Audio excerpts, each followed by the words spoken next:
Shalom, selamat pagi Bapak Ibu Saudara sekalian. Selamat berjumpa kembali dalam program Renungan SOS. Puji Tuhan. Mengawali renungan kita satu di dalam doa.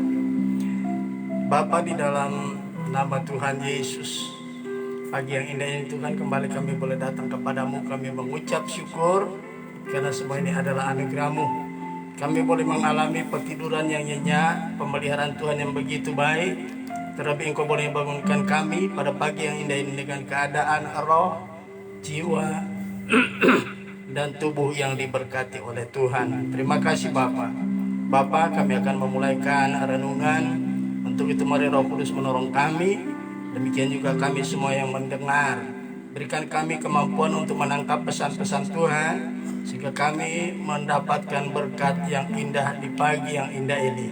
Terima kasih Bapa, di dalam berkat nama Tuhan Yesus kami sudah berdoa dan mengucap syukur. Haleluya. Amin. Puji Tuhan. Bapak Ibu, kita akan meneruskan renungan kita masih di dalam mengenal Tuhan dan namanya. Hari ini kita akan masuk pada bagian yang ke-6, ya, yaitu nama-nama ilahi yang diberi awalan Yahweh, ya, yang diawali dengan kata Yahweh. Nah, hari ini kita akan lihat di dalam kitab Imamat pasal 20, ya, kitab Imamat pasal 20 ayat yang ke-26. Demikian bunyi firman Tuhan. Kuduslah kamu bagiku, sebab aku ini Tuhan, kudus, dan aku telah memisahkan kamu dari bangsa-bangsa lain, supaya kamu menjadi milikku. Sekali lagi saya bacakan. Kuduslah kamu bagiku, sebab aku ini Tuhan kudus, dan aku telah memisahkan kamu dari bangsa-bangsa lain, supaya kamu menjadi milikku. Saudaraku yang kekasih, kata atau nama Tuhan yang ke-6 yang diawali dengan kata Yahweh di sini adalah, kita sudah baca di dalam Imamat 20 ayat 26. Di situ dikatakan, ya, kuduslah kamu bagiku, sebab aku ini Tuhan kudus. Ini Tuhan sendiri yang menyatakan nama ini, ya. Tapi ini belum nama diri atau nama pribadi. Ini baru nama-nama, ya, yang bukan masuk dalam kategori nama diri, ya. Nah, saudaraku yang kekasih, selama ini ada banyak pengajaran yang saya dengar di mana-mana. Kata kudus ini sering kali disampaikan. Contoh misalnya kita buka di dalam Ibrani 12 ayat yang ke-14, ya. Kata kudus ini seringkali dihotbahkan di mimbar-mimbar, ya, dan dengan makna yang berbeda, saudara, ya. Ibrani 12 ayat yang ke-14. Ibrani 12 ayat yang ke-14, demikian bunyi firman Tuhan. Berusahalah hidup damai dengan semua orang, dan kejarlah kekudusan, sebab tanpa kekudusan tidak seorang pun akan melihat Tuhan. Saudaraku, penulis Ibrani memberitahukan kepada orang-orang Kristen Ibrani, ya,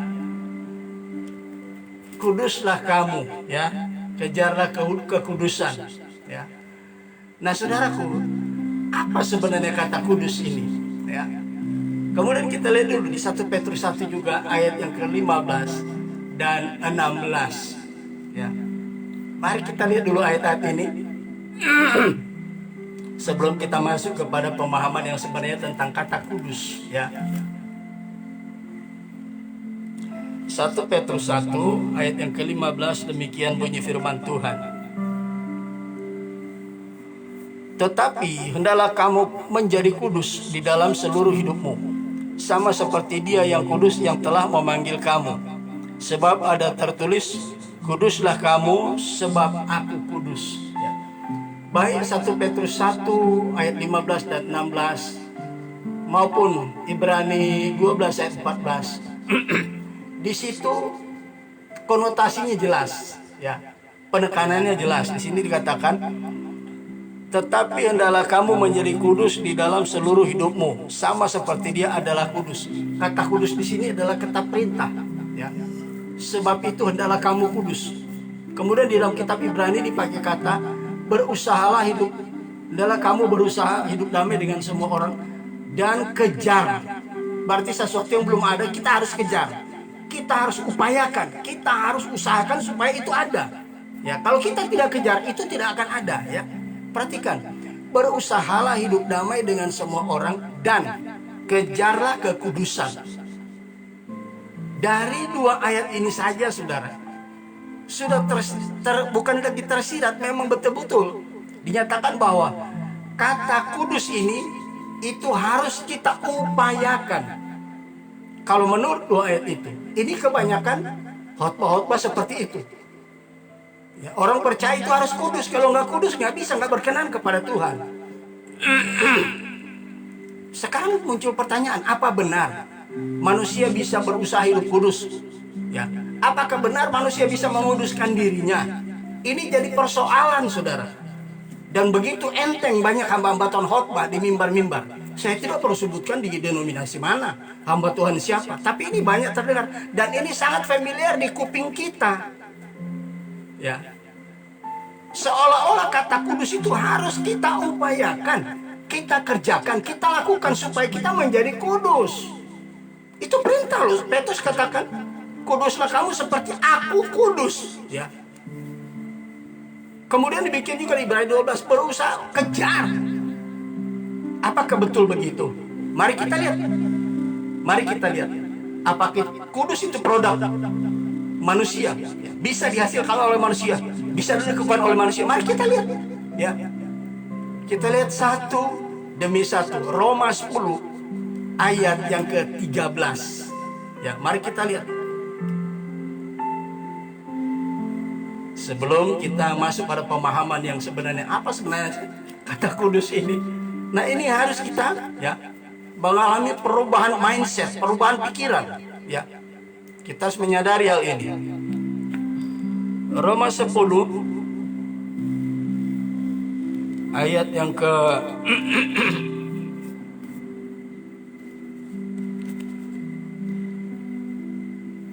maaf saya salah ya.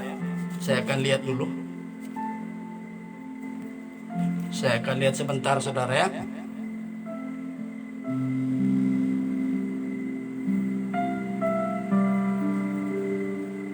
Roma pasal 3 ya, kita akan lihat.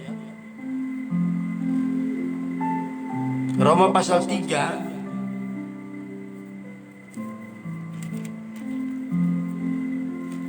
maaf, saya akan kembali dulu saya tidak sempat mencatat dalam konsep ya.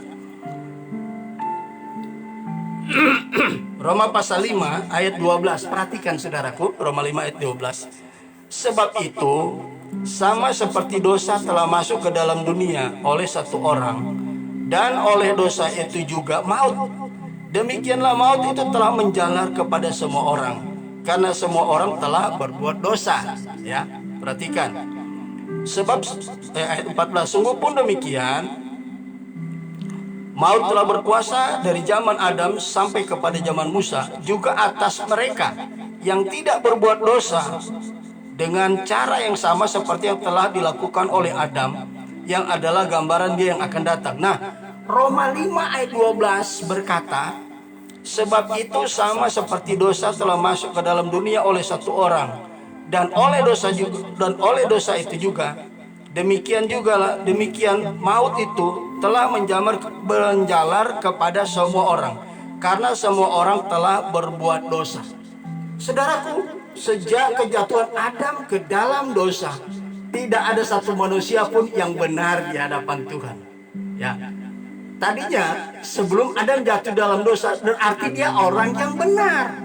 Tetapi ketika dia melanggar perintah Tuhan dengan memakan buah yang dilarang oleh Tuhan, dia telah jatuh ke dalam dosa. Sebab melanggar perintah Tuhan, parabasis, melanggar batas yang ditentukan Tuhan, melanggar larangan Tuhan, parabasis. Ingat, ketika dia jatuh dalam dosa, ketika dia telah jatuh ke dalam dosa, dampaknya itu luar biasa. Dampaknya luar biasa. Apa itu? Dia terpisah dari Allah dan dia diusir dari Taman Eden. Ya, bukan sampai di situ saja. Semua anak keturunan Adam, ya, menerima akibatnya. Menerima akibatnya. Apa itu? Dikategorikan sebagai orang berdosa. Seorang pun tidak ada yang benar. Jadi dosa Adam diimputasikan, dialihkan, dipindahkan, diperhitungkan kepada Adam. Tidak ada seorang pun yang benar. Ya. Kudus dan benar, benar dan berdosa ini adalah suatu status. Statusnya tadinya orang benar, ketika berdosa statusnya berubah menjadi orang, tadinya orang benar menjadi orang berdosa. Ya. Dan kemudian kita mundur. Roma 3 ayat yang ke-23. Karena semua orang telah berbuat dosa dan telah kehilangan kemuliaan Allah. Ya. Ketika Adam jatuh ke dalam dosa, dia terpisah dengan Allah. Tidak ada hubungan lagi dengan Allah. Bukan cuma itu, dia isir keluar dari Taman Eden. Ya, ini harus kita tahu. Jadi kata kudus yang dimaksud di sini bukan adalah produk manusia. Kata kudus yang dimaksud di sini bukan kudus secara moral. Perhatikan, kata kudus di sini bukan berbicara secara moral. Ya, bukan kudus secara moral. Nah, mari kita kembali kepada nas pokok, ya. Imamat 20 ayat 26. Bagian A berkata, kuduslah kamu bagiku, sebab aku ini, ya, sebab aku ini Tuhan kudus. Ya, itu bagian A. Bagian B berkata, dan aku telah memisahkan kamu dari antara bangsa lain. Aku telah memisahkan kamu dari bangsa-bangsa lain. Sejak Adam jatuh ke dalam dosa, satu-satunya bangsa yang dipilih Allah menjadi umat pilihannya bangsa Israel. Bangsa lain tidak. Ya, bangsa lain tidak. Itu di zaman perjanjian lama. Ya, selama kurang lebih 4.000 tahun. Nah, saudaraku, apa yang terjadi? Ya, perhatikan bagian B ayat ini. Aku telah memisahkan kamu dari bangsa-bangsa lain. Aku telah memisahkan. Jadi kata kudus dalam bahasa Ibrani berasal dari kata kados. Kados atau kades. Ya, kados atau kades. Sementara dalam bahasa Yunani hagios, itu maknanya sama. Kata kudus ini artinya memisahkan. Ya. Maka muncullah, ya, kata di sini dikatakan, aku telah memisahkan kamu. Maka muncullah apa? Ya, eklesia. Eklesia dari kata ek dan klesia. Ek pemanggil, klesia keluar. Siapa yang dipanggil keluar? Orang-orang pilihan yang dipisahkan Allah menjadi satu komunitas, menjadi namanya eklesia. Orang-orang yang telah dipisahkan Tuhan dari kegelapan dunia masuk kepada terang Allah yang ajaib. Jadi kata kudus bukan kudus secara moral, tetapi kita orang-orang pilihan yang sudah dipisahkan Allah dari dunia menjadi terang di dalam dunia ini. Jadi kata kudus itu bukan usaha kita. Tuhanlah yang menguduskan kita. Ya. Kepada umat Allah perjanjian lama, Tuhan ingatkan melalui Musa, aku ini Tuhan yang menguduskan kamu. Aku telah memisahkan kamu dari antara bangsa-bangsa untuk menjadi milikku. Itulah eklesia, itu kata kudus. Bukan kudus secara moral. Tidak ada satu manusia yang bisa menguduskan dirinya. Kalau kita bisa menjadi orang kudus, orang-orang pilihan, itu karena kemurahan Tuhan. Only by His grace. Itu cuma karena kemurahan Tuhan. Haleluya. Jadi kata kudus di sini bukan kudus secara moral. Amin, saudaraku. Ini yang harus kita ketahui. Kalau Allah kita itu kudus, kita harus kudus. Amin. Bagaimana kita harus tampil sebagai orang kudus? Mari kita lihat, ya, saudaraku. Ini yang harus kita perhatikan. Saya memberikan satu istilah. Saudara, kata terpisah itu tidak harus selalu kita tidak ada di tengah-tengah satu komunitas. Katakanlah satu tim. Saya pernah, ya, tergabung dalam satu tim penginjilan. Saya ada di tengah-tengah mereka, tapi sebenarnya saya terpisah. Ya, baik secara physically, ya, maupun secara sudut pandang, perspektif dan sebagainya. Saya pernah dalam satu tim, tapi kita tidak pernah satu sepakat, sehati sepikir. Maka ketika kami penginjilan ke Manado, kami suka, saya khususnya, saya sendiri dengan satu teman, kita terpisah dengan yang lain. Begitu juga ketika kita berkumpul bersama-sama, kita seringkali suka mencar kalau penginjilan, ya, terbagi orang dua atau tiga kelompok, beberapa orang. Nah saudara, setiap kali saya berpasangan dengan seseorang yang saya rasa ya cukup bagus lah, ya, yang bisa sepaham dengan saya, ya. Nah yang lain tidak sepaham. Ada saat kita terpisah seperti itu, ada saat ada dalam satu komunitas, tapi kita tidak sama, tidak sepaham dalam membahas sesuatu. Saya cuma iya aja, daripada nanti menjadi clash di tengah-tengah saya yang ngalah. Nah mari kita lihat ayatnya, Ibrani 12 ayat yang kedua, ya. Ibrani 12 ayat yang kedua.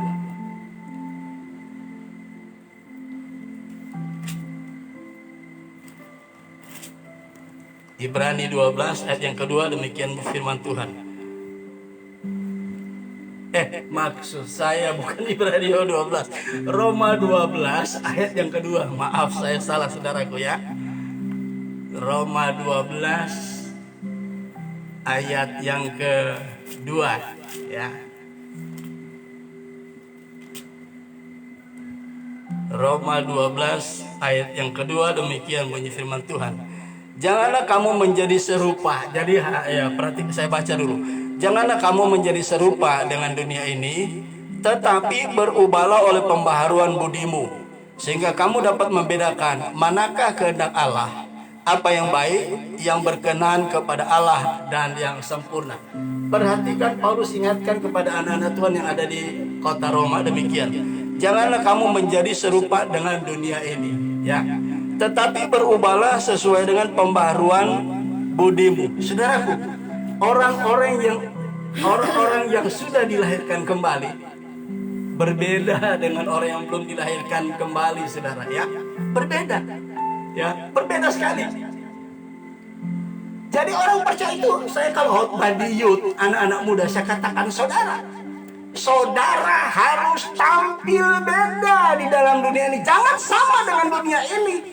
Cara berpikirnya, cara bertindak dan lain sebagainya harus berbeda. Ya. Dalam satu komunitas kalau ada pembicaraan, misalnya meet up begitu atau pertemuan, apalah namanya, harus berani, ya, mengemukakan pendapat, menentang hal-hal yang mungkin kurang benar, kurang pas. Kita harus tampil beda. Jangan yes man, asal bapak senang, jangan. Itu kompromi namanya. Ya, kompromi dengan dosa, kompromi dengan yang tidak benar. Jadi kita harus berbeda, saudara. Ini kata yang pertama, kita harus tampil beda. Jangan serupa dengan dunia ini. Dalam banyak hal, saya tidak sedang membahas Roma 12 ini.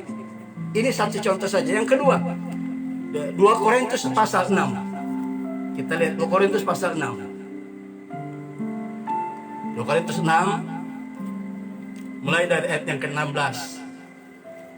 2 Korintus pasal 6, ayat yang ke-16. Demikian bunyi firman Tuhan. Apakah hubungan bait Allah dengan berhala?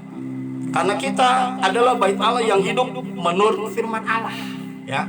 Ini Tuhan ingatkan kepada anak-anak Tuhan yang ada di kota Korintus melalui surat Paulus, ya. Saya baca lagi. Apakah hubungan bait Allah dengan berhala? Karena kita ini adalah bait Allah yang hidup menurut firman Allah. Aku akan diam menurut firman Allah ini. Aku hendak diam bersama-sama dengan mereka dan hidup di tengah-tengah mereka. Dan aku akan menjadi Allah mereka dan mereka akan menjadi umatku. Ayat 17. Sebab itu, sebagai umat pilihan Allah, kita adalah bait Allah. Orang yang belum kenal Tuhan, orang belum terima Yesus, mereka adalah bait berhala. Ya, mereka orang-orang yang ada di bawah intimidasi kekuasaan berhala atau kuasa-kuasa gelap. Ya, ayat 17. Sebab itu, ya, keluarlah kamu di antara mereka dan pisahkanlah dirimu, karena kita memang orang-orang yang sudah dipisahkan Allah dari komunitas yang tidak benar. Ya. Dan pisahkanlah dirimu dari mereka firman Tuhan, dan jangan menjamah apa yang najis, maka aku akan menerima kamu. Ayat 18. Dan aku akan menjadi bapamu, dan kamu akan menjadi anak-anakku lelaki, anakku perempuan. Demikianlah firman Tuhan yang Maha Kuasa. Kepada jemaat di kota Roma, Paulus ingatkan tampil beda. Kepada jemaat Tuhan yang ada di Korintus, firman Allah berkata, Paulus katakan apa? Pisahkan dirimu, karena kita orang-orang yang sudah dipisahkan. Ya, jadi kata kudus di sini bukan menyatakan kudus secara moral, tetapi kita harus, ini menunjuk kepada status kita orang-orang pilihan yang sudah dipisahkan Allah. Sebagai ayat yang terakhir, Yohanes 17 ayat yang ke-17, ya. Yohanes 17 ayat 17.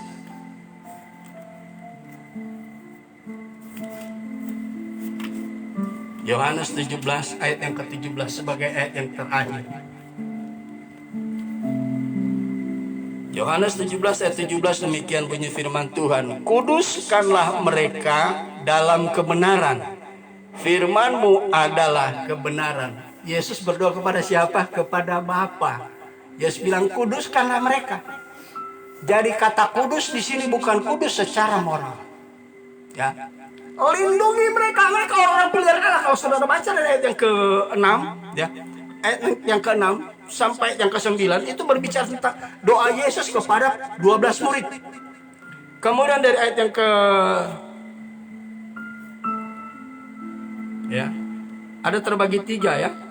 Kemudian dari ayat yang ke 13 sampai ke 21 itu doa Yesus kepada orang-orang pilihan di akhir zaman. Yesus katakan apa?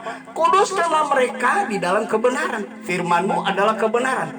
Jadi tidak ada seorang pun yang dapat menguduskan dirinya selain Tuhan.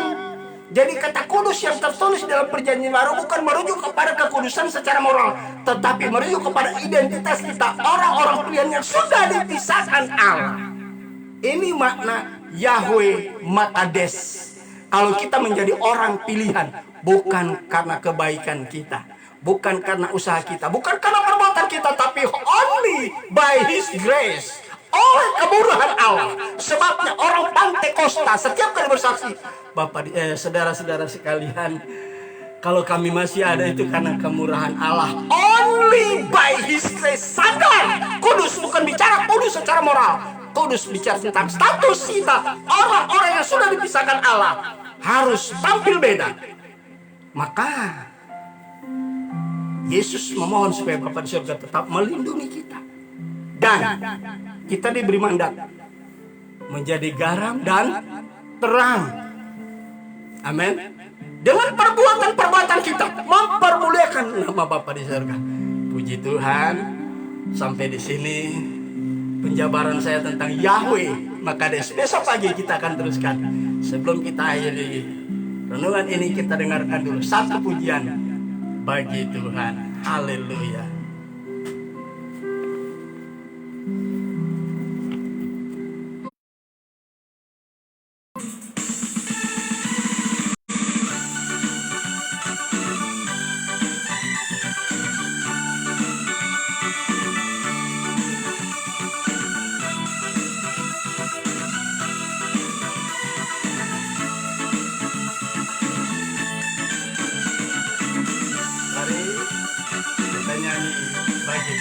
Haleluya. Siapkan hati kita. Puji Tuhan. Haleluya. Yuk, sama-sama kita nyanyi. Begitu besar kasih Allah pada kita. Berkatilah anak cucu kita di mana-mana. Tuhan mengubah miskin dan menjadikan kaya, yang merendahkan dan meninggikan segala.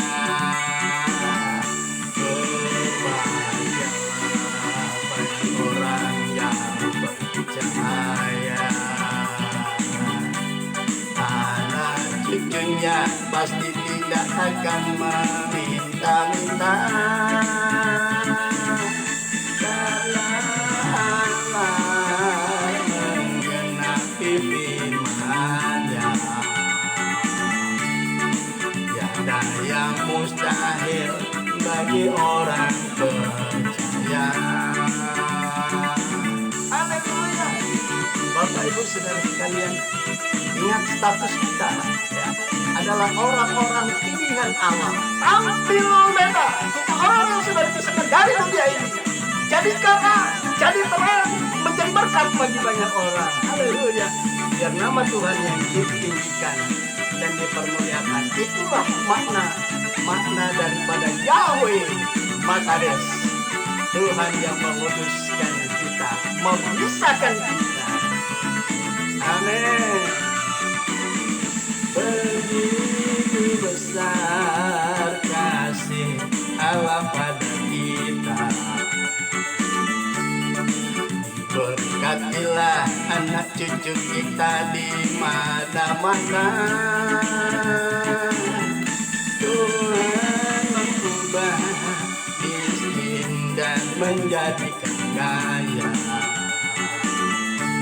Dia merendahkan dan meninggikan kita. Berbahagialah bagi orang yang percaya. Anak cucunya pasti tidak akan meminta-minta, karena Allah menggenapi firman-Nya. Tiada yang mustahil bagi orang percaya. Berbahagialah bagi orang yang percaya. Anak cucunya pasti tidak akan meminta-minta, karena Allah menggenapi firman-Nya. Tiada yang mustahil bagi orang percaya. Tiada yang mustahil bagi orang percaya. Haleluya.